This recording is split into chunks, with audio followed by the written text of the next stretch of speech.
मान लो आप किसी cafe, railway station, college, office या किसी दोस्त के घर के वाईफाई से कनेक्ट हो। सब कुछ बिल्कुल नॉर्मल लग रहा है।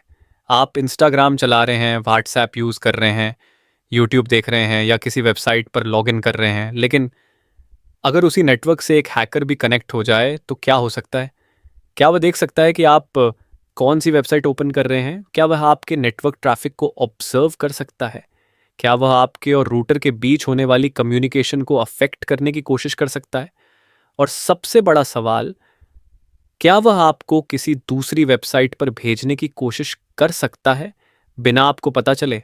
सुनने में यह सब किसी मूवी की स्टोरी लगती है, लेकिन नेटवर्क सिक्योरिटी की दुनिया में ये टॉपिक्स बिल्कुल रियल हैं। इसी वजह से एथिकल हैकर्स और साइबर सिक्योरिटी प्रोफेशनल्स इन अटैक्स को डिटेल में पढ़ते हैं ताकि इन्हें समझ सकें और इनसे बचाव कर सकें।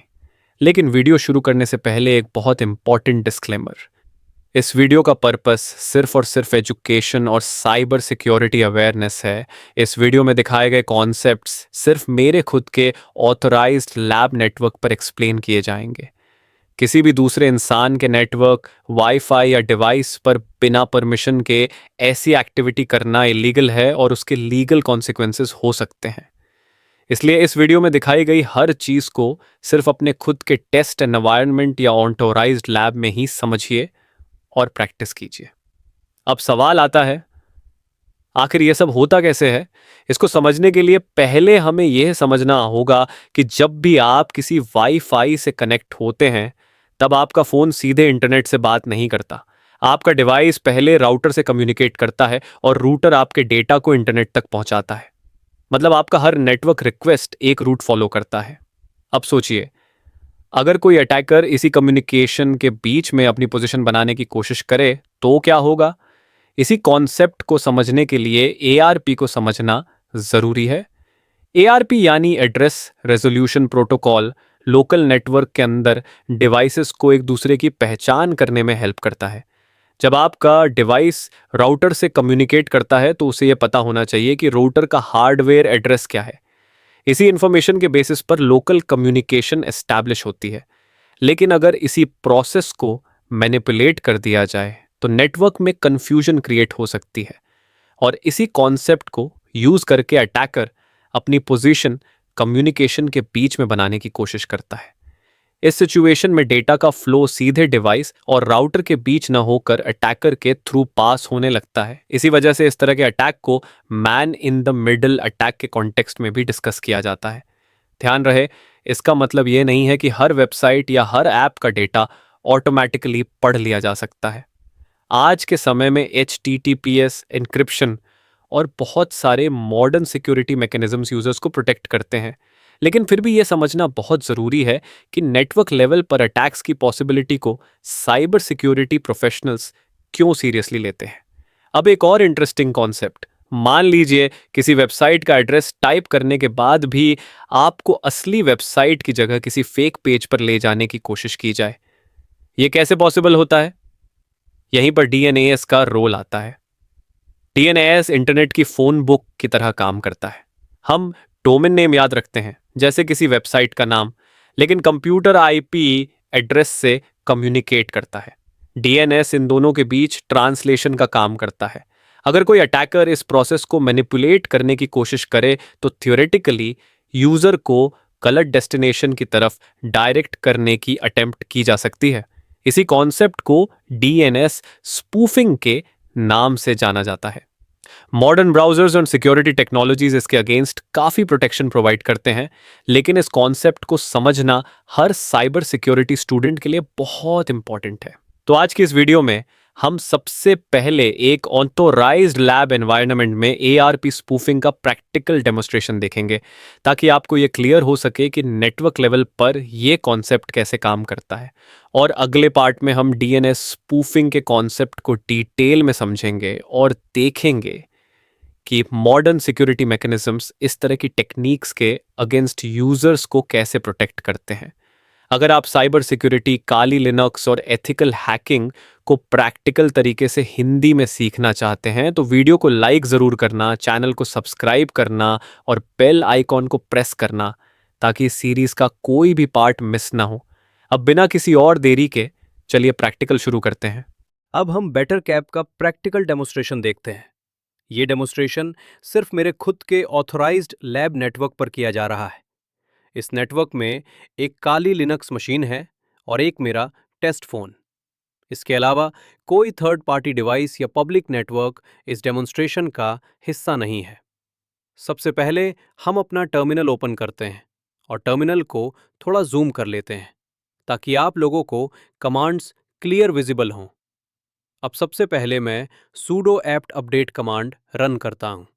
ये काली लिनक्स के सॉफ्टवेयर रिपॉजिटरीज से लेटेस्ट पैकेज इंफॉर्मेशन को रिफ्रेश करती है ताकि सिस्टम को पता चल सके कि किस सॉफ्टवेयर का नया वर्जन अवेलेबल है और इंस्टॉलेशन या अपडेट बिना किसी प्रॉब्लम के हो सके। अब हम बेटर कैप को रन करते हैं। अगर आपके काली लिनक्स सिस्टम में बेटर कैप पहले से इंस्टॉल नहीं है तो सबसे पहले इसे इंस्टॉल करना होगा। इसके लिए आप sudo apt install bettercap command का यूज कर सकते हैं। इंस्टॉलेशन कंप्लीट होने के बाद bettercap आपके सिस्टम में रेडी हो जाएगा। अब हम bettercap को रन करते हैं। उसके लिए हम कमांड टाइप करेंगे sudo bettercap, फिर एंटर प्रेस करेंगे।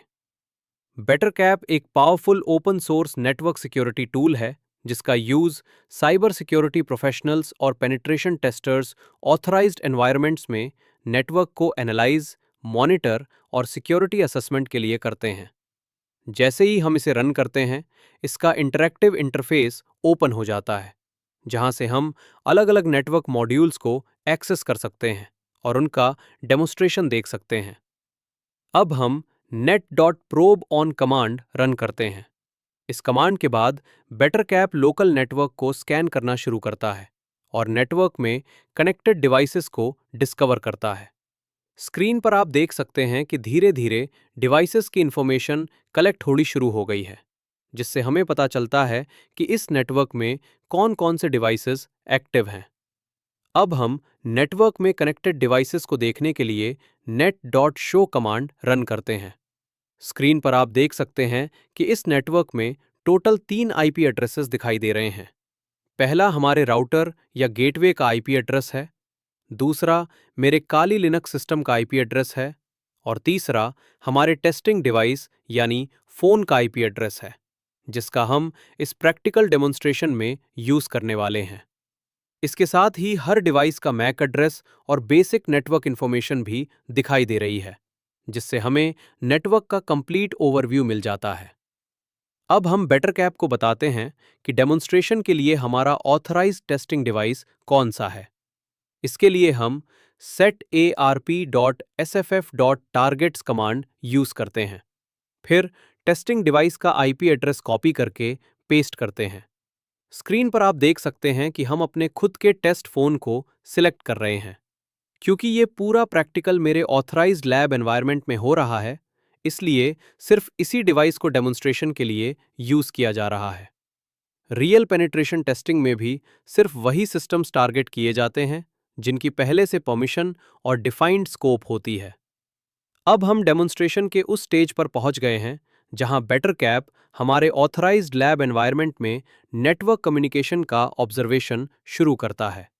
इसके लिए हम arp.sffufef.on कमांड टाइप करते हैं। इस पॉइंट के बाद स्क्रीन पर आप नेटवर्क एक्टिविटी में बदलाव देख सकते हैं। ध्यान रहे, ये डेमोन्स्ट्रेशन सिर्फ मेरे खुद के टेस्ट नेटवर्क पर किया जा रहा है। आज के समय में HTTPS और एन्क्रिप्शन की वजह से सेंसिटिव इंफॉर्मेशन जैसे पासवर्ड्स और पर्सनल मैसेजेस आमतौर पर एन्क्रिप्टेड रहते हैं और डायरेक्टली रीडेबल नहीं होते। अब हम आखिरी कमांड यूज करते हैं net.sniff_on।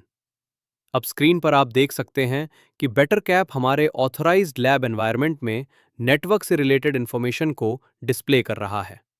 जैसे ही मेरा टेस्ट फोन इंटरनेट यूज करता है, अलग-अलग नेटवर्क इवेंट्स और डोमेन्स स्क्रीन पर अपीयर होने लगते हैं। ये हमें समझने में मदद करता है कि डिवाइस किन ऑनलाइन सर्विसेज के साथ कम्युनिकेट कर रहा है। ध्यान रहे, मॉडर्न HTTPS और एन्क्रिप्शन की वजह से पासवर्ड्स, चैट्स और दूसरी सेंसिटिव इंफॉर्मेशन जनरली एन्क्रिप्टेड रहती है और डायरेक्टली रीडेबल नहीं होती। जैसे ही मेरा टेस्ट फ़ोन इंटरनेट यूज़ करता है, अलग अलग नेटवर्क इवेंट्स और डोमेन्स स्क्रीन पर दिखाई देने लगते हैं। ये हमें बताता है कि डिवाइस किन ऑनलाइन सर्विसेज के साथ कम्युनिकेट कर रहा है।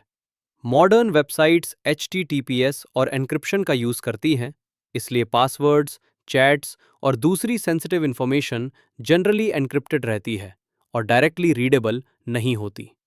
लेकिन अगर कोई वेबसाइट अभी भी पुराना HTTP प्रोटोकॉल यूज़ करती है और उस पर लॉगिन किया जाता है, तो यूज़र की सिक्योरिटी का रिस्क बढ़ सकता है।